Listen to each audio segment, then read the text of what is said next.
Today I'd like to talk about something that is really close to my heart, and it has to do with getting results and what that means for people. A lot of times people come in and the desire they have is to lose weight, to fit into their clothes, to be more attractive to the opposite sex.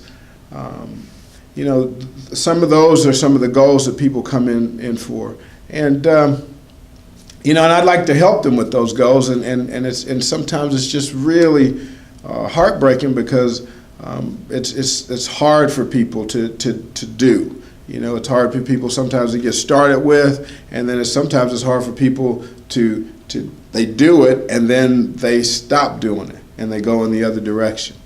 And I like to talk about some of the reasons for that today. What would be some of the things that would go on that would cause that? And maybe we'll do this over 2 or 3 videos. But the very first thing is, that comes to mind is the component of the demonization of foods.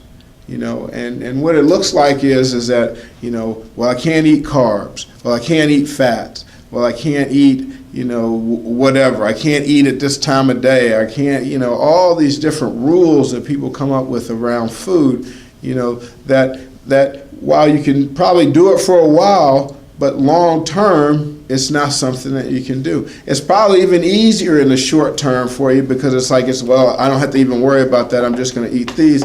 And as long as your willpower is strong enough to keep you doing it, then you can do it. But then at some point, the willpower falters. And when the willpower falters, then what happens is that the person stops doing it, goes back to doing what they were doing before, and then, the weight gain comes back.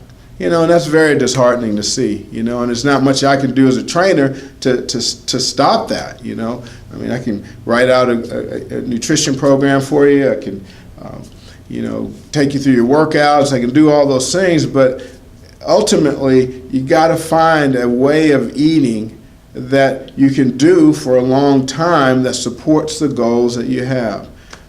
That's going to be the key. And if you don't find that way of eating, then what happens is that, it's going to be a start and stop kind of thing, And I've experienced that myself. With I was a bodybuilder at one time, and that's what I would do. I'd get on my headset on, and I'm all right. I'm gonna, get ready for this competition, and I'm gonna look this way, and I was able to do that. But the way I ate was not a way that I wanted to eat, for the rest of my life. And so what I would do is I was either eating to be in shape and to lose weight, or I wasn't. And I think the thing is to pull in some of the I wasn't into some of the I'm eating to stay in shape, and in that intermix, we can maybe have an eating program that can be good for you and for me long term.